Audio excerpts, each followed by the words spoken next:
ఫిబ్రవరి 14న జరిగే అధిక జన మహాసంకల్ప సభకు లక్షలాదిగా తరలిరండి. స్థలం Bible mission grounds, Nagarjuna university ఎదురుగా, గుంటూరు. ఏ పదవైనా ముఖ్యమంత్రి జగన్మోహన్ రెడ్డి గారు అప్పచెప్పిన బాధ్యతలను నిర్వర్తించడమే నా బాధ్యత.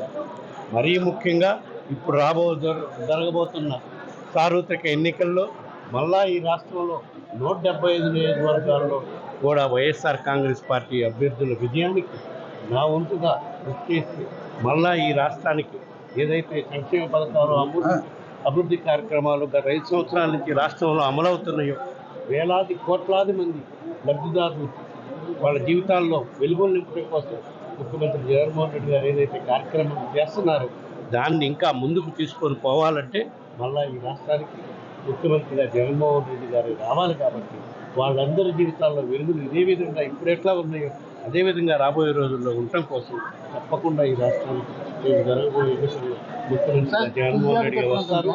దానికి మేము తప్పకుండా కృషి చేస్తాం. అదేవిధంగా ఎలక్షన్ తర్వాత రాష్ట్ర సమస్యలపై రాష్ట్రానికి అభివృద్ధి కార్యక్రమాలు ఏ విధంగా అయితే ముందుకు తీసుకుపోతున్నారో దానికి ఇంకా కేంద్ర ప్రభుత్వం సహకారం తోడ్పాటు ఉండే విధంగా అన్ని చర్యలు తీసుకుంటాం.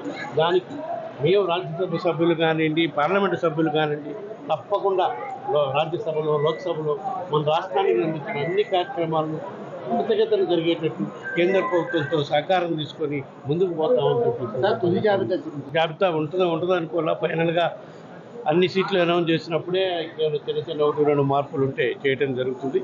ఇంకా పెద్ద మార్పులు ఉండకపోవచ్చు. చాలా వరకు మార్పులు అయిపోయినాయి. ఇంకేమన్నా 2-3 సీట్ల విషయంలో ఏదన్నా మార్పులు ఉంటే అవి కూడా ఫైనల్ లిస్ట్తో పాటు అనౌన్స్ చేసే కార్యక్రమం జరుగుతుంది. మరిన్ని వీడియోస్ కోసం ఛానల్ ని సబ్స్క్రైబ్ చేయండి. లేటెస్ట్ అప్డేట్స్ కోసం వాట్సాప్ ఛానల్ ని ఫాలో చేయండి. అండ్ లింక్ డిస్క్రిప్షన్ లో ఉంది.